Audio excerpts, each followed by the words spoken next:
banjo, para mim, é um instrumento talvez mais percussivo do que harmônico, né? É um instrumento assim que se confunde um pouco com a batucada e tal. E quando você fez o lance do primeiro disco, cara, que você colocou o banjo como protagonista da história, cara, né? Isso deu uma diferença em tudo aquilo que o pessoal estava trazendo de muito tecnológico para a época, e você colocou um banjo como protagonista, cara. Da onde surgiu essa ideia que foi sensacional?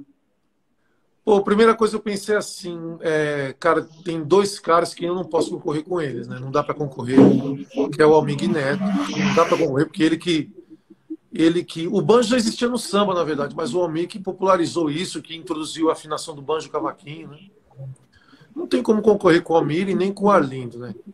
Não dá para concorrer com esses dois assim. O Arlindo fez gravações incríveis no disco do Fundo de Quintal, nos discos da Beth, do Zeca. Falei, cara, eu posso criar uma situação, um lance em que o riff do banjo, em que a estrutura do banjo possa ser muito introduzida, colocar, em vez de solar um cavaquinho na introdução, colocar o banjo fazendo o centro na introdução. E, na verdade, hoje em dia, dentre os banjeiros, né, mais importantes da história, as pessoas me colocam assim talvez justamente por colocar o banjo nessa situação de não música de acompanhamento, né? Com ele como o ator protagonista, né? E eu fico isso foi emocionado, assim. Cara, isso foi sensacional. De uma sacada que o samba vai dar mais algumas voltas e isso não vai acontecer. Porque isso, na minha opinião, é o grande respeito que se tem com aquilo que foi construído, sabe? Porque hoje em dia eu costumo ver as pessoas não referenciarem muito aqueles que abriram um caminho para que pudéssemos chegar até aqui.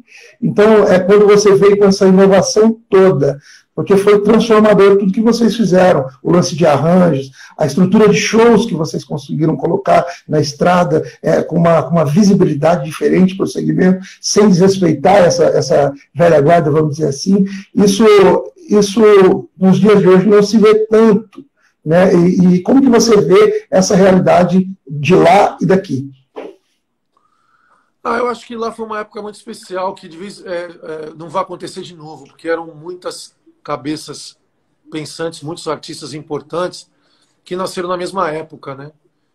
A gente, antes da gente acontecer o Arte Popular, a gente tocava numa casa chamada Só Pra Contrariar, nos anos 80, que era uma casa que o Negritude, o Netinho, os meninos iam ver a gente tocar lá, o Salgadinho, com o Catinguele, eles ficavam na frente do palco vendo a gente tocar.